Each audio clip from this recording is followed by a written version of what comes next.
Hello hello সবাইকে নমস্কার। তো ভারতীয় ক্রিকেট দলে নানা রকম কন্ট্রোভার্সির মধ্য দিয়ে এই মুহূর্তে চলছে।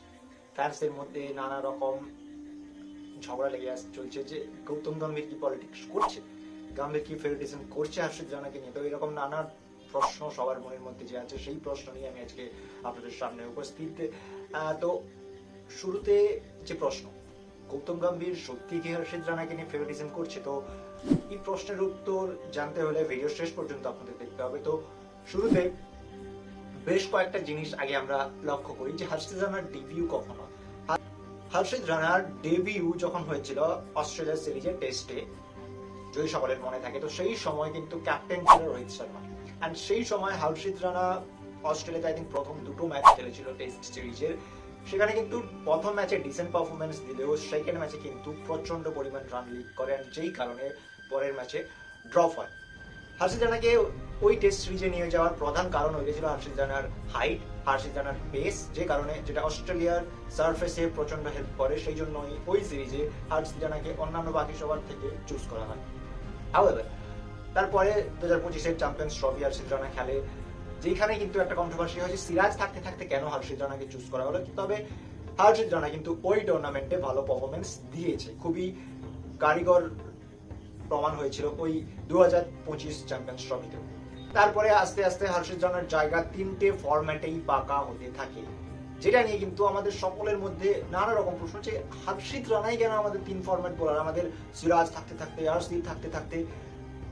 তো সত্যি কি গম্ভীর ফেভারিটিজম করছে হর্ষিত রানাকে নিয়ে? উত্তর কিন্তু হ্যাঁ। তবে মনে রাখার বিষয় বা আমাদের মনে রাখা উচিত যে প্রত্যেকটা কোচ বা প্রত্যেকটা ক্যাপ্টেন কোনো না কোনো প্লেয়ারকে নিয়ে একটু হলেও ফেভারিটিজম করেন।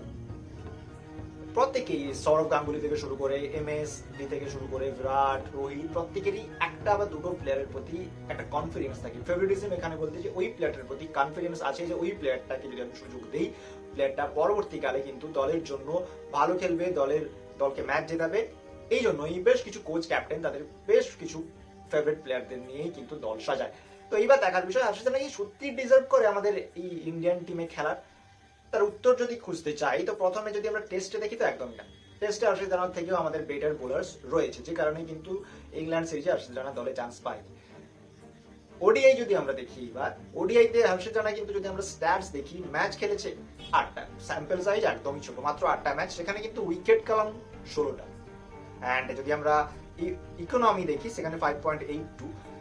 তবে এই জায়গায় আমাদের মনে রাখা দরকার যে হর্ষিত রানার ম্যাচগুলো কিন্তু 5টা ম্যাচ 8টার মধ্যে চ্যাম্পিয়ন্স ট্রফিতে এসেছে, যেই চ্যাম্পিয়ন্স ট্রফি কিন্তু খেলা হয়েছিল দুবাই পিচে, যেই দুবাই পিচে কেবলমাত্র সেমিফাইনাল ভারত অস্ট্রেলিয়ার বাদে বাকি প্রত্যেকটা ম্যাচে কিন্তু ভারত বোলিং ফ্রেন্ডলি পিচেস পেয়েছে। তো সেইখানে উইকেট কালাম হাই হওয়ার চান্স অনেক বেশি থাকে। তবে তার মানে এই নয় যে হর্ষিত রানা এমনি এমনি উইকেট পেয়ে গেছে, ডেফিনেটলি বল ভালো করেছে বলেই কিন্তু উইকেট পেয়েছিলাম। লেটেস্ট তিনটে ম্যাচ যদি আমরা দেখি অস্ট্রেলিয়ার এগেনস্টে এই লাস্ট সিরিজে, তো সেখানে কিন্তু ফার্স্ট ম্যাচ পড়তে হয়েছিল। দেখুন, হর্ষিত রানার যে বোলিং স্টাইল অস্ট্রেলিয়ান পিচেসকে কিন্তু খুব ভালো স্যুট করে। তো সেই জন্য হর্ষিত রানার কাছ থেকে আমাদের সকলেরই আশা থাকবে যে অস্ট্রেলিয়াতে অ্যাটলিস্ট হর্ষিত রানা ভালো তো করবেই। সেইখানে ফার্স্ট ম্যাচ যদি আমরা দেখি, হর্ষিত রানা 4 ওভারে 27 রান দিয়েছে with economy of 6.75। Second match 8 over 59 runs, economy 7.37, খুবই হাই ইকোনমি। যদিও থার্ড ম্যাচে হর্ষিত রানা কিন্তু আবারও প্রমাণ করলো যে সেই দলে থাকার যোগ্য। 8.4 over 39 runs, 4 wicket with economy of 4.50। তবে এখানে একটা পয়েন্ট, ইকোনমি সবসময় হাই থাকে, এইটা একটা কনসার্নিং বিষয় থাকবে, বিশেষ করে ওডিআইতে।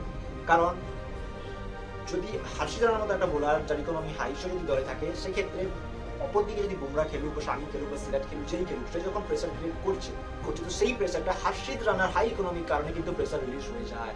তো যে এইটা সবসময় চিন্তার বিষয় থাকবে হর্ষিত রানার ইকোনমি রেট নিয়ে। টি20 আইসো সেম, অপরদিক থেকে কেউ যদি প্রেসার ক্রিয়েট করে, অন্যদিক থেকে যদি প্রচন্ড রান লিক্স করে, সেক্ষেত্রে কিন্তু দলের যা প্রেসার ক্রিয়েট হয়েছিল অপোনেন্টের উপরে, সেই প্রেসারটা পুরোপুরি রিলিজ হয়ে যায়।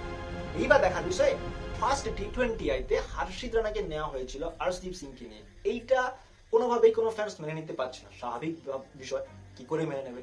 কারণ আরশদীপ সিং ভারতের top bowler, highest wicket taker টি20 ইন্টারন্যাশনালসে, তাকে বসানো হলো। এবার আমরা যদি স্ট্যাটস ওয়াইজ কম্পেয়ার করি, হর্ষিত রানার থেকে কিন্তু আরশদীপ অনেক এগিয়ে। এবার আমাদের দেখার বিষয় যে স্কিল ওয়াইজ কি হর্ষিত রানা সত্যি আরশদীপের থেকে বেটার? উত্তর কিন্তু একদমই না। হর্ষিত রানার ভেরিয়েশন আর্শদীপের থেকে কিন্তু অনেক কম। হর্ষিত রানার মেন ভেরিয়েশন ওই অফ কাটার আছে, স্লোয়ার্স খুব ভালো করে, কিন্তু ইয়র্কার্স আর্শদীপের মতন এত ইফেক্টিভ নয়।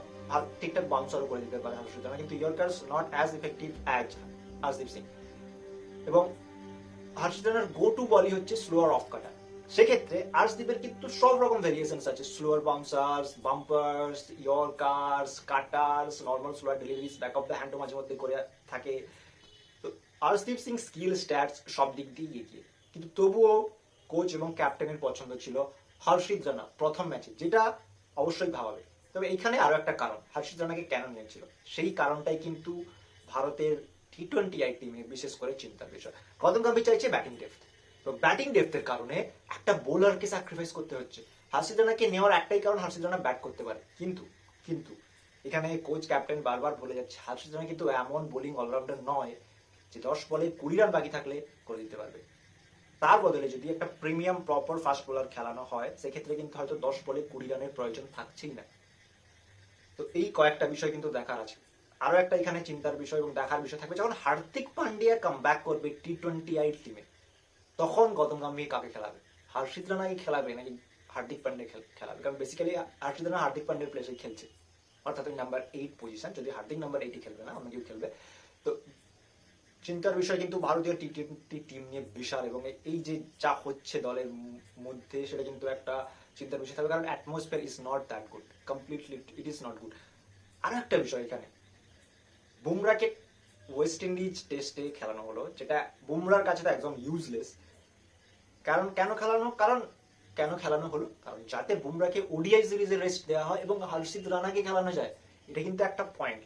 মেবি আমি হাইপোথেটিক্যালি ভাবছি, বা আমরা সকলেই ভাবছি যে এই কারণ, এটা একটা কনস্পিরেসি থিওরি হতে পারে। তবে এটা একটা বিষয় যে বুমরাকে ওয়েস্ট ইন্ডিজ সিরিজে না খেলানোই পারতো, কারণ ওই সিরিজে আমাদের অ্যাকচুয়ালি খেলানো উচিত ছিল আর্শদীপকে, কারণ আর্শদীপের মতন একটা বাম হাতি বোলারের কিন্তু ভারতীয় দলের খুব খুব প্রয়োজন। তাকে না খেলে খেলানো হলো বুমরাকে, যেই বুমরার কিন্তু ওই সিরিজ না খেললেও চলতো। বুমরা যদি ওই সিরিজের বদলে ওই সিরিজটাতে রেস্ট নিয়ে যদি ওডিআই সিরিজ খেলতো অস্ট্রেলিয়ায়, সেটা কিন্তু আরো বেশি ভালো হতো, কারণ ওডিআইস কিন্তু এমনিতেই কম আছে।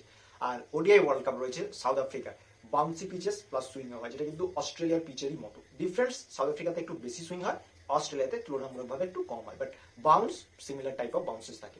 তো এখানে কিন্তু বুমরার খেলাটা খুব প্রয়োজন ছিল, কিন্তু বুমরাকে খেলানো হয়নি। তাহলে কি হর্ষিত রানাকেই সুযোগ করে দেওয়ার জন্য বুমরাকে খেলানো হয়েছিল? আমার তো এরকমই কিছু মনে হয়। আপনাদের কি মনে হয় সেটা কমেন্ট করবেন।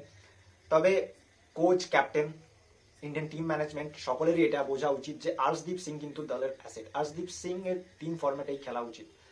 আর্শদীপ সিং এর মতন একটা বাম হাতি বোলারের ভারতের কিন্তু খুবই প্রয়োজন তিনটে ফরম্যাটেই। বাম হাতি বোলাররা অলওয়েজ উইকেট টেকিং বোলার, তাদের একটা উইকেট টেকিং ন্যাক থাকে, যে কোনো আউট অফ নো ওয়ার কিন্তু তারা উইকেট নিতে পারে, ইভেন তাদের ব্যাট ডেতেও কিন্তু তারা উইকেট নিয়ে আসতে পারে। তো এই ক্ষেত্রে ভারতীয় দলকে কিন্তু সঠিক সিদ্ধান্তে যেতে হবে, কারণ প্রথম কথা ভারতীয় টি-20 দল কিন্তু সেভাবে ব্যালেন্সড একদমই নেই, তার উপরে ক্যাপ্টেন্সিও খুব ভালো হচ্ছে না।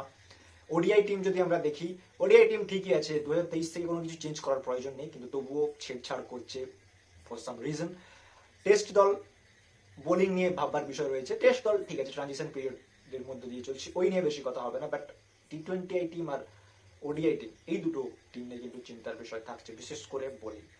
তো আপনাদের কি মনে হয়?